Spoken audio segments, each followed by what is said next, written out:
নমস্কাৰ বন্ধু বান্ধৱীসকল, নতুন এক ভিডিঅ'ত সকলোকে স্বাগতম জনাইছোঁ। আজি আমি জানিম বাস্তুশাস্ত্ৰ অনুসৰি ঘৰত ইতিবাচক শক্তি আৰু শান্তিপূৰ্ণ পৰিৱেশ বজাই ৰাখিবলৈ সহায়ক 5টা সহজ উপায়। মনত ৰাখিব, এইবোৰ পৰম্পৰাগত বিশ্বাসৰ ওপৰত আধাৰিত। আপোনালোকে নিজৰ সুবিধা আৰু বিচাৰ বুদ্ধি অনুসৰি গ্ৰহণ কৰিব পাৰে। প্ৰথমটো উপায় হৈছে মূল দুৱাৰ সদায় পৰিষ্কাৰ ৰাখক। বাস্তুশাস্ত্ৰ অনুসৰি ঘৰৰ মূল দুৱাৰক ইতিবাচক শক্তিৰ প্ৰৱেশ দুৱাৰ বুলি গণ্য কৰা হয়। সেয়েহে মূল দুৱাৰৰ সন্মুখত আৱৰ্জনা, ভঙা বস্তু বা অপ্ৰয়োজনীয় সামগ্ৰী জমা হৈ থাকিবলৈ নিদিব। দুৱাৰখন সদায় পৰিষ্কাৰ, সুশৃংখল আৰু আলোকিত ৰাখিলে ঘৰখন অধিক সজীৱ আৰু আমন্ত্ৰণমূলক অনুভৱ হয়। দ্বিতীয় উপায় হৈছে ঈশান কোণ বা উত্তৰ পূব দিশ খালী ৰাখক। উত্তৰ পূব দিশক বাস্তুত অতি শুভ আৰু পবিত্ৰ দিশ বুলি ধৰা হয়।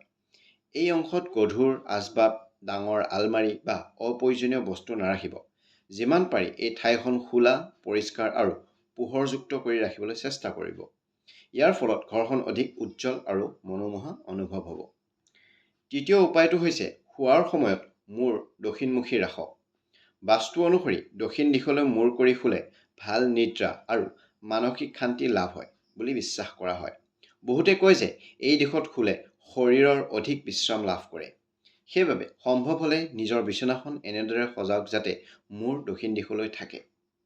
চতুৰ্থ উপায় হৈছে ঘৰত ভঙা বা নষ্ট বস্তু জমা নকৰিব। ভঙা ঘড়ী, ফাট মৰা আইনা, নষ্ট ইলেক্ট্ৰনিক সামগ্ৰী বা ব্যৱহাৰ নকৰা বস্তু বহুদিন ধৰি ঘৰত ৰাখি থোৱাটো উচিত নহয়। বাস্তুমতে এইবোৰে নেতিবাচক শক্তিৰ প্ৰতীক হ'ব পাৰে। ইয়াৰ উপৰিও এনে বস্তুবোৰে ঘৰখন আগোচালো কৰি তোলে। সেয়েহে সময়ে সময়ে ঘৰ পৰিষ্কাৰ কৰি অপ্ৰয়োজনীয় বস্তু আঁতৰাই দিয়ক। শেষ তথা পঞ্চমটো উপায় হৈছে তুলসী গছ ৰোপণ কৰা। তুলসী গছক ভাৰতীয় সংস্কৃতিত অত্যন্ত পবিত্ৰ আৰু শুভ বুলি গণ্য কৰা হয়।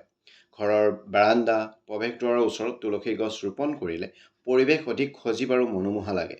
ইয়াৰ উপৰিও তুলসী গছৰ বহু ঔষধি গুণ আছে বুলি জনা যায়। বন্ধুসকল, বাস্তুশাস্ত্ৰৰ এই সহজ উপায়সমূহ বহু বছৰ পৰম্পৰাগত বিশ্বাসৰ অংশ। কিন্তু এটা কথা সদায় মনত ৰাখিব, ঘৰৰ সুখ, শান্তি, সমৃদ্ধিৰ বাবে পৰিষ্কাৰ পৰিচ্ছন্নতা, শৃংখলা, পৰস্পৰৰ প্ৰতি সন্মান আৰু ইতিবাচক মনোভাৱে আটাইতকৈ গুৰুত্বপূৰ্ণ।